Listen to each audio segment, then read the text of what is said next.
In today's video, I'm going to teach you how to study using Obsidian. By the end, you'll have a simple, reliable setup for organizing lectures and books so your study sessions are easier, faster, and more focused.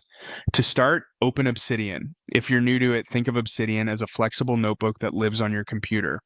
On the left, you'll see the File Explorer where your folders and notes live. We'll keep everything for the system in one place so it's easy to find and maintain. Create a new folder and name it Study. This will be the home base for your school and learning materials. Keeping a dedicated folder means you can back it up, share it, or archive it as a single unit. If you study multiple subjects, you can later add subfolders, but for now, one study folder keeps things simple and tidy. Inside that folder, create a new note and name it Lectures. This note will hold your lecture materials. You can use it as a running document for all lectures, or treat it as a hub where you jot quick summaries and link out to separate notes if you ever choose to expand. The key here is consistency. Pick a simple pattern and stick to it.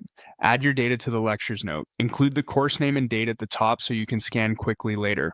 Then capture the big ideas, short summaries in your own words, and any key terms or formulas. Leave a small section for questions you still have or topics to review. If you want an easy structure, use a few clear headings like Overview, Key Concepts, Examples, and Next Steps. Short, clear sentences will make revision faster.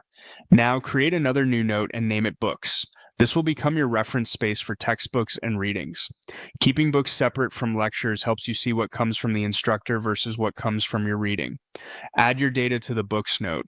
Note the book title and author, then summarize each chapter or section with the main takeaway in a single sentence. Capture memorable quotes with page numbers and write a brief reflection on how the chapter connects to your lectures.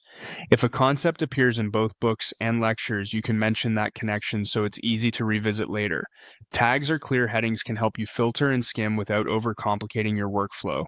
That's it. You've set up a study folder with a lectures note and a books note, and you've populated each with meaningful searchable study content. Keep it simple, update it consistently, and your notes will work for you every time you sit down to study.